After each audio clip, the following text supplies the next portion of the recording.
Leon Hines, assistant to the Durham County Manager, and today I'm with Samantha Gasson of Bull City Farm.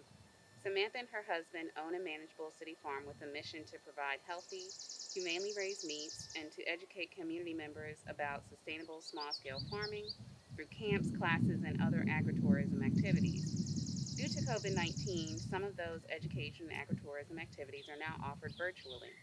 I want to spend some time today learning more about Bull City Farm and how they and other families are working with and supporting one another during this time. Samantha, can you start by telling us more about what led you to farming and more specifically what led you to develop the type of farm that you have today? So my husband and I met working at a zoo in Virginia, the Natural Bridge Zoo. It's a roadside zoo. We really fell in love with the idea of raising animals, and especially raising animals that people weren't that familiar with, and the educational aspect of that.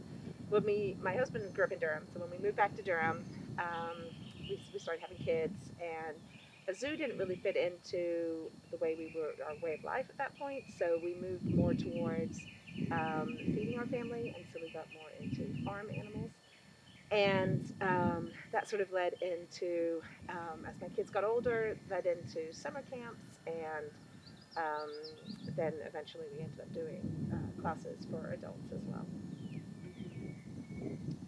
And so, with coronavirus, can you tell us a little bit how COVID 19 has kind of helped to shape how you've been collaboratively working with your patrons and engaging with your patrons with regard to virtual camps and some other things that you're doing? So, what we're doing right now is we're doing virtual camps rather than doing the in person camps, mainly because it's just impossible to get kids not to touch one another. Hmm. And even though we're outside, it was just we have to share a bathroom and all that kind of stuff. So it just seemed like it was going to be a nightmare, and I didn't want the kids to have a negative opinion of camp because there's so many other things they're going to have negative opinions of. So, or thought or memories of. So we decided to do a virtual camp. And the way we had it set up originally was the kids signed up for a time with their family, and they would come out and spend about an hour and a half out on the farm. And we do what one of our regular camps is cow camp, and we go to a show in Hillsborough where the kids show a dairy cow. We actually borrow dairy cows usually, and then they show the dairy cows at the show in Hillsborough. This year, that's going to be a statewide virtual show where each kid can enter into the state show. So we're filming the kids when they come, so that they can then enter their their cow. It's going to be the same cow, but their cow into the show. We sort of evolved. The first day we had a group of kids come out to do some videoing of feeding the animals and everything that was going to be part of the virtual stuff. I realized how much the kids were really missing the farm and how much they really needed to come out. So we've started doing every Wednesday morning from just for a couple of hours. 5 to 10 kids are coming out. Usually it's the older kids that are coming out, the ones that are able to socially distance and able understand when they have to wear masks and all that kind of stuff. So we've been doing that I guess we've been doing that for about 3 weeks now, and we're going to continue doing that. If we have to continue doing it into the school year, we'll continue doing it into the school year. I'm just finding the kids really need to be able to touch base with the farm. It's something that is important to them, and there's so much uncertainty for them right now. So to have that connection um, is really important, and I've had a couple of kids really tell me it made a big difference to them. That's good. That's good. And also with coronavirus and the impact it's having on some businesses, can you tell us from the kind of sustainability side of your farm here, um, how your sales have been impacted during coronavirus? So it's been crazy good. Hmm. I know a lot of people. We do almost all retail sales. Not having the income has been a huge hit, but having the increase in sales sort of in that early March and April and really into May really helped us out a lot. So it offset a lot of what we were losing, the money we lost for summer camps. Because the virtual camps, I'm really it's just what their deposit was for them to be able to go to camp. That's all the virtual camp is costing them. I'm not charging anything else. Well, I'm charging a little bit more, but I don't think I'm going to now. But the our sales were just 4 or 5 times what we were used to seeing. Hmm. which caused a big problem because we sort of was set up for a normal year, and we had animals that were going to be ready at certain times, and we had appointments already set up at our processor for those animals for those animals to go in and get processed. The processor, all of us, first of all, we ran out of animals, and so we actually have not had any pork products or lamb for the last 3 weeks, just because we were out of pork. So we've sort of resolved all of that, but we're having trouble getting appointments at our processors. Everybody is. So it used to be it only took a week to get an appointment with them, and now it's taking, the next appointment they have available is in 2021. So Wow. like March 2021. Yeah, it used to be you just call them up and say, hey, I want to bring 4 hogs next week. Yeah, Yeah. fine. Now it's I just sent an email to them, my processor saying, okay, when's your first available date for processing in 2021? So I already have to plan out my dates for 2021. Luckily, I've already set up my dates for the rest of the year. As soon as I saw that it was going to be a problem, I set everything up. But there's just a lot of uncertainty. I don't know where we're going to go with any of this. I don't know what to plan for. Do I plan for what we had in March and April, or do I plan for what I did last year? I don't know what to plan for. So it's been a little bit crazy. Well, that's very. But if I was doing wholesale, so if I was selling to restaurants and everything, it'd be a whole different story. A friend of mine had 600 ducks in the freezer right before everything hit, all sold already, all going to restaurants, and every single last restaurant canceled. So he had 600 ducks. He then had to switch, and he did it. He switched really fast and went to completely retail sales and was selling through other people. And I mean, he's fine. He's handling it. He's positive anyway. He stays positive about stuff. But that was huge. And so for people with wholesale accounts, they've had a really hard time. How do you see what you do on the farm with humanely raising meats, hosting camps, as well as cheese making, animal husbandry, and other classes? How do you see those decisions that you've made with the farm contributing to a more equitable society?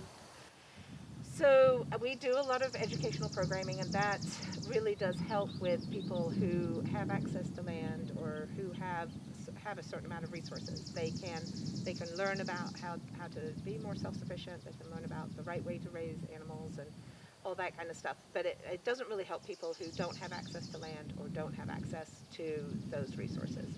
So this is something that we have always struggled with, which is how do we still run a business and have a realistic dollar amount that we have to charge per pound based on the inputs we have into that pound of meat, and still be affordable for families that can't traditionally afford, a $10 a pound turkey. And this is the main reason why I stay working at a farmer's market. I like dealing with the customers, and I do like interacting with people. But it's because of the programs that a lot of the farmers markets have around here, and especially the South Durham Farmers Market, which is where I sell. We do a thing called triple bucks. Right now it's triple bucks. Usually it's double bucks, where for every SNAP EBT dollar that a SNAP SNAP participant brings or spends at the market, they get an additional $3. So that $1 becomes $4, and then that makes the everything at the farmers market comparable to what you would get at at a cheap grocery store, or things that are on sale, and it allows those people to be able to have access to the same quality meat that people who can afford a $10 a pound turkey um, have access to.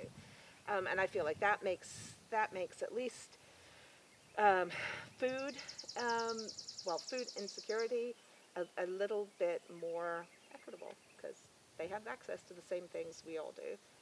I wish more SNAP participants recognized, or not recognized, but realized or were made aware of the opportunities that the farmers markets are offering. There's Blue Cross Blue Shield gave a really big grant to 15 farmers markets in the Triangle, the two Durham markets, the South Durham market and the downtown Durham market, and then the Carborough market and the Chapel Hill market and some others. There's 15 total. And they are actually funding all of this triple bucks money. And they're also paying for some time for our market managers to spend on SNAP participants and trying to get them access to the markets. And so anybody who wants to spread the word about that would be great. And so, yes, we do recognize that addressing food insecurity will require a systematic change. Um, However, presently, we also recognize that programming can help to contribute um, in terms of supporting what we can do now as a community. And pursuing equity is, in fact, a community effort, and we all have a part. So, Samantha, you talked earlier about your interest in farming in terms of raising humanely raised meat so that you could have that for your family to eat, so that you knew where your food was coming from. Can you expand a little bit more on that and tell us a little bit more about your interest in farming and how that came to be? So I grew up in England, in a city, actually Reading, Berkshire, and I nobody in my family had ever farmed. So my mother especially, used to really joke about where did I come from, and how did my interest in farming come to be? Because everybody in my family, right down to probably the 1400s, when there was a fisherman. That's where my last name comes from a French fisherman who came and settled on the coast of England, and that's sort of where the Gasson part of my family came from. But nobody ever farmed ever, so that anybody has been able to track down. So I don't know where my love of this type of animals and raising animals and feeding people, I don't really know where that came from. My husband's family has a lot of farming in their history, but that's more out on the West Coast. So it's definitely different coming here as an immigrant and trying to set up a farm, especially in a rural area. Sometimes there's a lot of misconceived notions as to whether or not I should be here, or what, taking up land, or lots of other things. But I mean, we're a country of immigrants, so it's we all came here at some point in our history. So my family just happens to come here with me, and I hate that people don't understand that the census is a count of all people. It's not just American citizens. It's also documented and undocumented immigrants. It's a count of absolutely everybody who is living here. And it was April 1st is who was living here as of April 1st. Right. So it's a snapshot of that time. And I think what we were talking about, sort of off camera, about even college students are counted in the town that they're going to school. So it's like everybody needs to be counted. So we have a realistic idea of, or a realistic snapshot of how many people are in our community and what our needs are as a community.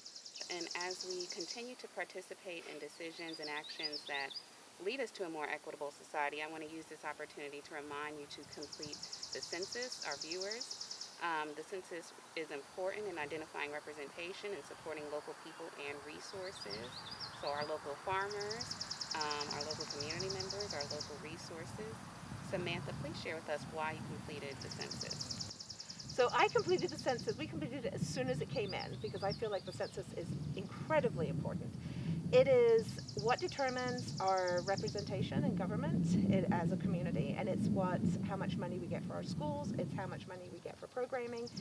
Everybody needs to be counted, and it doesn't matter if you're black, brown, white, American, Indian, or whatever, Asian, whatever you are, or if you're a citizen, if you're a non-citizen, if you're a documented documented immigrant, or if you're an undocumented immigrant.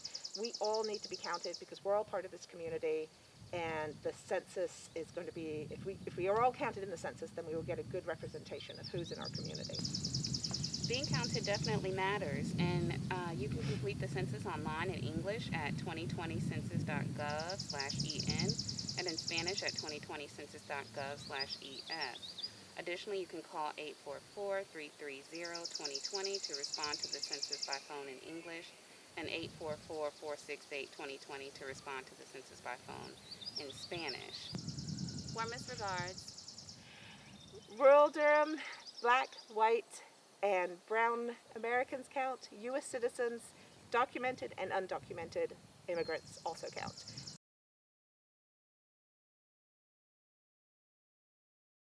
It's important that our part of the country gets counted. Not just big cities, but small towns like ours. We need our communities to be visible so that they can get all the resources that they need. You can make a difference today by completing the 2020 census. We don't want to miss out on grants for things like public housing, infrastructure, schools, healthcare programs, and emergency medical services. Shape the future of small towns. Shape the future of the Hill Country. Complete the census today.